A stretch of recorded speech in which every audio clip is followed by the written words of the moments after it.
Salve, salve! Sejam todos bem-vindos ao canal do professor Alex Nina.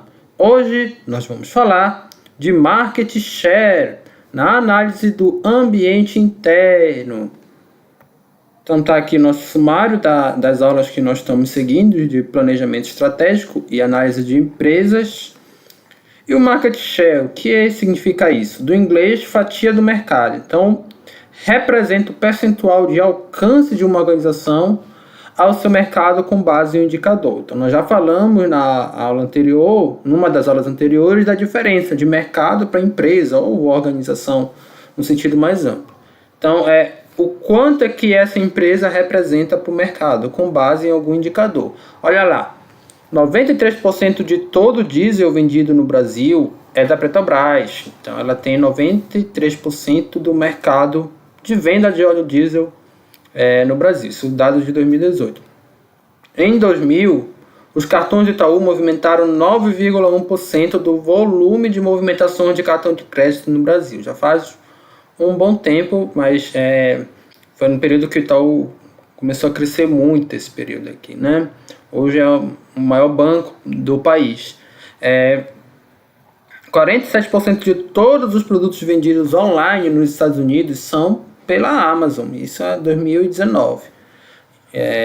Talvez até na pandemia esse percentual tenha aumentado, mas é uma fatia muito grande do mercado aqui. Então vocês percebam que varia aqui. Mesmo o Itaú, olha, como um grande banco, foi 9,1%, um valor que é menor do que esses outros aqui, mas no caso para o setor é um valor significativo até. O indicador utilizado para medir o market share pode variar de mercado para mercado. Então olha lá o exemplo da Sanepar. Teve uma equipe que falou sobre Sanepar em anos anteriores. E poderia se utilizar o número de municípios atingidos ou se fazer o recálculo para o número de pessoas. O que é que eles fizeram? O Sanepar atende o estado do Paraná, então eles consideraram somente o estado do Paraná. Esse é o tamanho do mercado da Sanepar. E aí pegaram o percentual de municípios atingidos em água e esgoto pela Sanepar, então deu 86% dos municípios. Alguns não são da própria companhia do estado. Talvez tenha uma companhia municipal de saneamento ou algo do tipo. Mas poderíamos pegar aqui a população ao invés do número de municípios. Provavelmente esse market share daí seria maior, porque ela atende às regiões metropolitanas lá do Paraná, né? Região de Curitiba. Então são as regiões mais populosas. Não existe um modo único de medir o market share, isso que a gente quer dizer. A gente define um indicador e depois vai mensurar, tá? É muito importante que o indicador seja representativo desse mercado. Olha o caso da Cogna. Pode utilizar o número de matrículas ou faturamento. Mais comum, o número de matrículas para a empresa do setor de educação. Então, pode-se individualizar o market share para cada unidade de negócio. E é isso que a Cogna fez aqui. Para suas UN. Olha a Croton, que é a empresa mais significativa da empresa, ela pegou faturamento, na verdade, aqui, né? Então, 9,1% do Brasil como um todo. Isso aqui são dados de 2019, tá? O pessoal não está aqui o ano, mas é isso. A Platos no ensino superior 0,3%, a Saber na educação básica 1,2%, e a Vasta, lá na educação básica também, mas no B2C é 4%. Então a gente percebe uma coisa, que o próprio market share, quando a gente analisa uma grande empresa como a Cogna, ele dá uma ideia de como funciona esse mercado. Nós falamos em aula anterior, lá nas forças de Potter, que você pode ter mercados onde predomina o livre mercado, onde predomina o monopólio, ou monopsônio, ou oligopsônio, oligopólio. Olha só, o mercado da Sanepar, que tem 86% lá no Paraná, é um monopólio. É praticamente ela que domina o mercado. Assim como aqui a Petrobras, é um monopólio. Aqui a gente está falando da maior empresa do setor educacional brasileiro, que só tem 9,1% do market share. Então não é um monopólio, nem aqui também no caso de cartões de crédito. Então, apesar de ser o maior banco do país, mas só tem 9,1%. Então a gente percebe se a empresa está posicionada num mercado que é monopolizada, se ela é um monopólio ou se não, através do market share. E o market share é uma vantagem competitiva importante para a empresa. Vamos dar outros exemplos aqui. Empresa de varejo não se pode individualizar o cliente. A Croton aqui está em receita, mas é muito comum também se mensurar em matrícula, tá? Quantos alunos na educação básica ou na educação superior do total do Brasil são da Croton. No setor de varejo, como se vende muitos produtos diferentes, é muito difícil você pegar um produto e mensurar, né? Então, isso foi feito pelas equipes que fizeram isso em anos anteriores. Teve um livro que foi só sobre empresa do setor de varejo. Aqui é o caso da Renner. A Renner ela fez esse gráfico, né? Ela fez o market share medido em receita. Só que aqui não é só o varejo, tá? Isso aqui acho que é o mercado de roupa, exatamente. Não é o varejo como um todo, não é entre eletrodoméstico, não é entre outras coisas. Então, só no varejo, 77% das vendas são empresas pequenas. E 23% são as top 7 empresas. Então, não chega a ser um monopólio, mas são empresas importantes. A Renner é a que mais vende no Brasil em termos de receita. Tá? 6,6%, depois vem a C&A, depois a Riachuelo, com 5% mais ou menos, e depois vem a Marisa, mais lá atrás com 2,1%. A gente percebe que isso não diz quantos produtos vender. Pode ser que a C&A, por exemplo, vende mais produto, mas a um preço menor. Então a receita ela não é só o número de produtos, é o valor do chamado ticket, né, o preço do produto vendido. E esse mercado também poderia ser aqui, né? Não só aqui está faturamento, mas quando a gente pega o número de matrícula, não leva em conta quanto é que a faculdade, a universidade está vendendo o seu curso. Tem essa diferença de você mensurar pelo produto e pela receita. A receita ela vai dizer quanto entrou de dinheiro. E também não vai entrar os custos também, né? Que o lucro da empresa vai depender de receitas e custos. Então é importante escolher um indicador, tá, pessoal? Aqui fica bem legal você colocar o market share assim, através de gráficos, né? Aqui no caso ele fez primeiro um gráfico grande, depois um foco aqui. Outra forma de usar o market share, de colocar o market share menos comum, é através de um mapa. Então aqui o pessoal da Copasa fez isso, olha.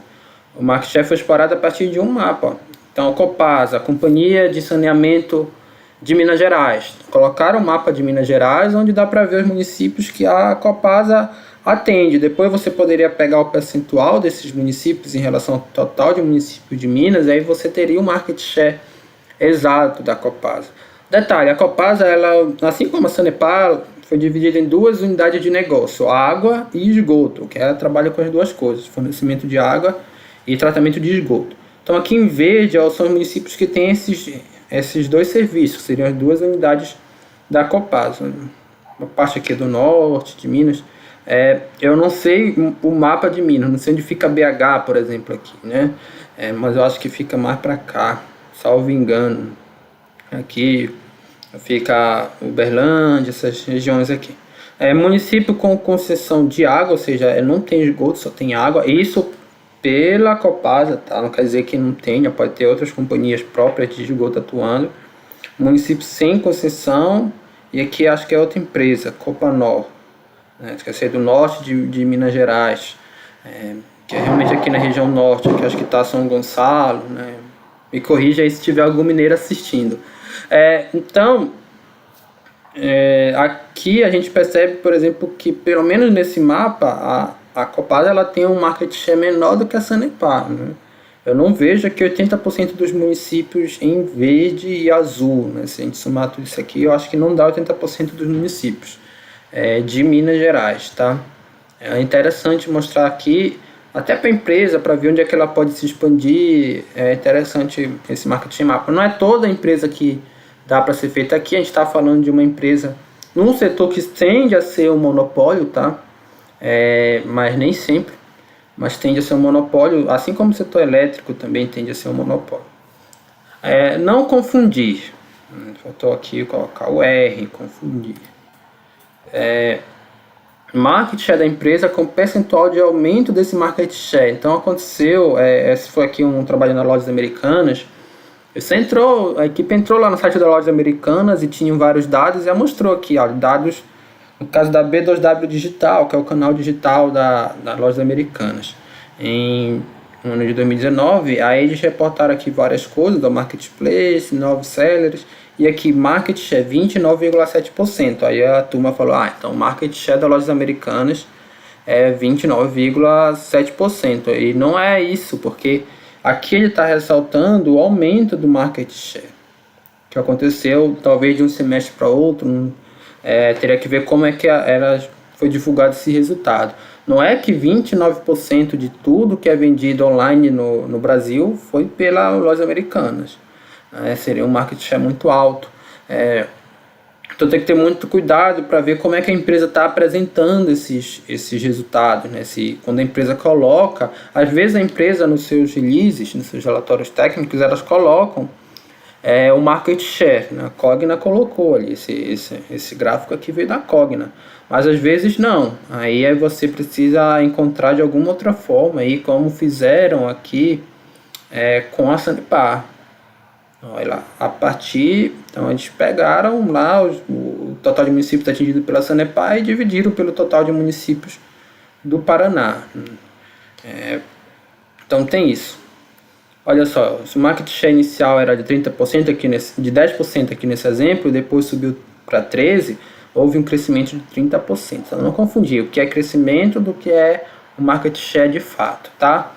Não confundir também, aqui de novo, o R, tá? O market share com share interno.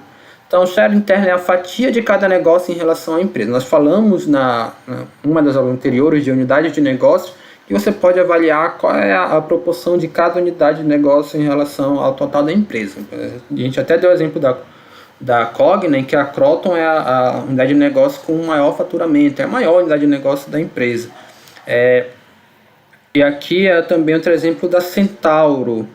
Então eles começaram a mensurar em duas unidades de negócios aqui de canais digitais, eles dividiram aqui em Clip, Collect e Pickup in Store e Ship from Store. Não sei qual a diferença de uma para outra, mas dá para ver que essa vermelha aqui ela nasce primeiro, depois eles implementam a segunda e eles começam a mostrar como é que está crescendo. Mas aqui está a proporção de uma para outra dentro da empresa, pessoal. O chamado share interno, ele não olha para o mercado, ele está olhando só o quanto que representa do total de vendas nessas duas unidades de negócios. Então lá no primeiro trimestre de 2017 era 5% só. Depois olha só como veio crescendo na Centauro o share, na fatia de vendas internas online em relação ao total de vendas. Olha. Isso até antes da pandemia, tá?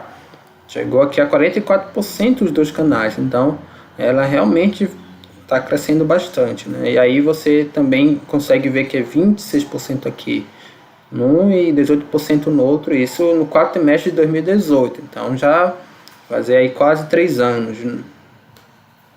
É interessante estimar o market share para cada N. Olha só o grupo da Graziotin, lá no trabalho que tem também. Duas UN, tá? O corretor coloca um M, que é Casa e Conforto e Varejo de Moda. E aqui eles calcularam o total de empresas no setor, o total de empresas em Santa Catarina, porque a Graziotin atua principalmente em Santa Catarina, então eles fizeram esse recorte. Você pode fazer um recorte para o market share, né? Mas da Sanepar, da Copasa, que foi feito. Na verdade, sempre é feito um recorte, mesmo quando a gente olha a Croton, o recorte é o próprio país, o Brasil. A Renner era a mesma coisa. Aí aqui você pegou o total de faturamento das empresas, o total dessa UN aqui, porque você pegou o total de empresas do setor, olha. No setor de casa e conforto lá em Santa Catarina. Tá aqui, mercado de cama, mesa e banho de Santa Catarina. É só dividir, olha, o total de vendas da Graziotin pelo total de vendas do setor. Aí você tem um market share aqui de 14,5%. É uma empresa muito relevante lá em Santa Catarina, mas ela ainda é mais relevante no mercado de varejo de moda. Olha. O mesmo cálculo foi feito e ela tem 42% do mercado de varejo de moda lá de Santa Catarina. Então, muito relevante. A principal vantagem do market share é o ganho de escala, aqui que eu queria chegar, porque as empresas, quando ela tem grande market share, ela consegue diminuir o seu custo variável. Que é isso? Vou dar um exemplo hipotético de 3 empresas aqui, que elas têm um custo fixo de R$1.000. Onde é que inclui nisso? Salário não, as instalações que a empresa tem, no caso de uma indústria, por exemplo. O salário, ele tecnicamente é um custo variável, porque quanto mais ela produz, às vezes ela precisa contratar mais mão de obra, então vai variando com a mão de obra. Mas se pensar assim, até o maquinário também seria variável.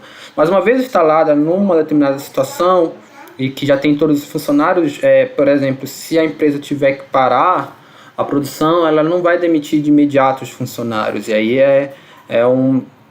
seria mais entendido no curto prazo como um custo fixo. Exemplo, por exemplo, ficou ótimo, né? Pensa num restaurante que tem lá o garçom que tem o seu salário mensal. Num dia que vai ter pouca gente, um feriado, o garçom trabalha, porque independente de ele estar lá trabalhando ou não, ele vai ganhar aquele salário. Então, meio que, por mais que a empresa tenha prejuízo naquele dia, vai compensar em outros dias. Já que vai ter que pagar ele mesmo, bota lá para trabalhar para pelo menos diminuir o prejuízo. Beleza. Tem os custos fixos da empresa e o custo variável. O custo variável, ele vai, como o próprio nome diz, variar de acordo com o número de unidades produzidas, produtos, né, feitos pela empresa. Então, eu coloquei aqui no exemplo como se o custo variável para a empresa fosse de R$1 por unidade. Seria uma empresa de roupa, tá? Uma indústria que fabrica roupa. E ela está aqui colocando, a empresa A, ela produz 1.000 roupas, custo variável de 1.000, então o custo por roupa é R$2. Olha, é o fixo mais o variável, dividido por 1.000. Na empresa B, ela produz 2.000 roupas, então o custo variável é 1,50. Por quê? O custo dela foi 3.000, fixo mais variável 3.000 dividido por 2.000, 1,50. A empresa C, que é maior, ela produz 5.000 roupas, tem um custo variável de 5.000, um custo fixo de 1.000, então custo total 6.000, só que dividido por 5.000, que é o número de roupas produzidas, o custo variável, o custo por roupa fica 1,20. Perceba que quanto mais cresce a empresa, mais esse custo por unidade diminui. E aí, na hora de vender a roupa, se todas venderem por R$10, o lucro bruto, ao final, é maior na empresa C, porque ela tem um custo menor. A empresa C, ela pode reduzir o preço da roupa para ser mais competitiva, né? Lei da oferta e da demanda. Se ela está vendendo mais barato, a tendência é que ela alcance mais mercado, que o market share dela aumente. Ela pode pegar aqui os clientes dessas outras duas empresas. Ela poderia vender, para manter o mesmo nível de lucro aqui da empresa A, ela poderia vender aqui a R$ 9,20, no caso, né? Preço por unidade. Essa vantagem competitiva, o ganho de escala, ela foi muito importante para a Ford lá no início do século XX. Foi a principal vantagem competitiva da Ford, tá? Ela ganhou o mercado assim.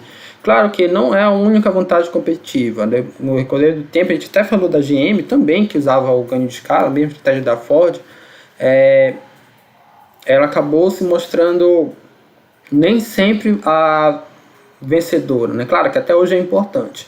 Mas o mercado automobilístico, mesmo que tenha parte desse mercado que concorra em escala, outra parte é customizada. Já seria uma outra questão que o ganho de escala não iria alcançar, tá? Mas, como falei para vocês, ganho de escala continua sendo uma variável importante. Market share, no sentido medido por indivíduo, não leva em conta as peculiaridades do cliente, como a renda e fidelização. Então tem essa diferença. Uma coisa é você ter muitos clientes, outra coisa é esses clientes serem fiéis. E hoje em dia, o mais importante é você ter clientes fiéis, tá? Na visão do marketing. Vou dar o exemplo aqui do futebol, tá? Você tem no Brasil 2 grandes times de torcida de massa, são os 2 times de maiores torcidas, que é o Flamengo e o Corinthians. Isso todas as pesquisas mostram. Só que várias pesquisas mostram que a torcida mais fanática são desses 2 times aqui, ó, Grêmio e Internacional. Seria uma grande rivalidade no país. Então, são torcedores, o percentual de torcedores do Grêmio, isso já foi mensurado em pesquisa, tá? Sei que você pode até não gostar ou torcer para esses dois, mas o percentual de torcedores que compram os produtos oficiais do Grêmio, do Internacional, são maiores. Do Flamengo, sim, mas do Corinthians talvez não, porque o Corinthians também, ou seja, pareado, porque o Corinthians tem uma torcida bem fanática até também, isso é mostrado em pesquisas. Além isso fica claro na mídia. Olha só, uma notícia aqui, olha. Time do Povo, pesquisa aponta que a torcida corintiana é mais elitizada. Então ele tem essa ideia de ser time de favela, mas não é, porque boa parte da torcida dele está na região sul, né, diferente do Flamengo, que tem uma torcida alta lá no Nordeste e aqui na região Norte também. Mas aqui a gente tem uma renda per capita menor do que o pessoal do Sul, então claro que se tem uma torcida mais elitizada, é mais provável que eles vão conseguir vender produtos oficiais mais caros do que uma torcida menos elitizada. É o caso também aqui do Grêmio Internacional, né? Está num estado rico do país, e aí você tem essa diferença, por exemplo, daqui de Belém, né? O time que eu torço, o Paysandu, a torcida não é tão rica do Paysandu, então não vai, uma parte menor vai comprar aí os produtos oficiais do clube. Então tem essa diferença, tá bom? E a fidelização hoje ela é importante para o marketing, porque você consegue manter uma constância de venda ali daquele produto. Então não importa se o Corinthians está jogando uma Libertadores ou uma Série B, o cara vai continuar comprando ali os produtos do clube. Isso vale também para outros mercados, tá? E hoje em dia na internet os haters estão sendo importantes para a fidelização do cliente. Então uma marca ela tem lá os seus seguidores nas redes sociais, e tem aquelas pessoas que odeiam a marca, e no futebol isso fica muito claro, né? Imagine a rivalidade Grenal, né? Um odeia o outro. Os haters eles fazem os apoiadores ficarem mais fanáticos. Então isso é muito claro no futebol, tanto que no Brasil não tem um caso de um time que sobrevive ao longo prazo sem um rival por conta disso. Sempre existiu, na verdade. Mas hoje em dia com as redes sociais está mais forte, tá bom? Então sempre não ter um rival é muito ruim para um clube, especificamente para uma empresa não ter um haters. Hoje em dia a ideia é que os haters eles ajudam a fidelizar os clientes, tá? O market share é uma estimativa percentual, portanto não leva em conta o tamanho absoluto do mercado ou do segmento. Então, se o percentual de times que torcem para time de futebol está caindo, isso é ruim para todos os times, tá? Ainda falando desse mercado de futebol. Então, tem lá a torcida, sei lá, do Palmeiras, do Corinthians, só que 20% dos brasileiros, acho que até mais, não torce para time nenhum. E esse percentual tem aumentado, porque o pessoal tem torcido para time de fora, tem se interessado por outros esportes ou por nenhum. Então isso vai afetar o mercado como um todo. Perceba, o mercado e a empresa. Se o mercado diminui, é ruim para a empresa. Outra situação que eu lembrei agora dessa fidelização dos haters, da importância dos haters, é na política. A gente viu isso no Brasil há muito tempo polarizado, e você vê a extrema direita lá com o Bolsonaro se beneficiando dos haters da extrema esquerda ou da esquerda do PT e vice-versa. Então os haters eles fazem essa importância, né? Por conta dos haters que o pessoal do Bolsonaro ficou mais fanático, ou o pessoal do PT ou da esquerda também ficou mais fanático. Essas coisas vocês conseguem ver na prática também na política. Então, da mesma forma, uma perda de market share pode ser compensada pelo crescimento do mercado ou segmento. Tá? Olha só, a unidade de negócios Uber Brasil obteve um faturamento de 3,7 bilhões em 2018 e possui cerca de 80% do market share. Então, simplificando esses números, vamos exemplificar no mercado seguinte. Imagina o seguinte, que o tamanho do mercado como um todo de aplicativos seja 5 bilhões. É isso que eu falo aqui, né? Isso em 2018, tá? E a Uber tinha 80% do market share. Só que foi o mercado que começou a vir outras empresas. E aí, em 2025, digamos que o market share dela diminuiu, tá? Foi para 60%. Só que o mercado, ele aumentou. Então, as receitas da Uber, que em 2020 eram de 4 bilhões, elas subiram para 6 bilhões, mesmo com a perda de market share, tá bom? Então, isso acontece quando o mercado cresce, é benéfico para todas as empresas que estão posicionadas nesse mercado, ou aqui um segmento do mercado particular, mesmo que isso é comum acontecer, que a empresa perca market share. Por isso que no caso da divulgação do mercado aqui de táxi por aplicativo, a Uber eu vejo muito mais como uma parceira da 99 do que como uma concorrente, porque se as duas atuarem juntas no marketing, o mercado, o segmento de aplicativo vai crescer, e mesmo que uma roube o mercado da outra, no fim das contas vai ser bom para as duas, tá bom? Claro que quando o mercado cresce bastante, não tem muito como ele crescer, aí sim vai começar de fato uma guerra pela fatia uma da outra, mas aqui no gráfico fica bem claro, o mercado que era pequeno, a Uber aqui com a parte vermelha, cresceu bastante aqui o novo ciclo. Eu percebo que o lado vermelho ele cresce, tá? Nesse exemplo aqui ele está até crescendo, não, no caso a Uber seria o azul, tá? Para deixar mais claro aqui, esse lado azul aqui seria a Uber, 80%. Aí o mercado cresce, ele fica com 60%, mas mesmo assim ele fica, em termos absolutos, maior do que esse azul aqui que era antes. Tá? Então, pessoal, é isso. Eu espero que vocês tenham gostado. Até a próxima.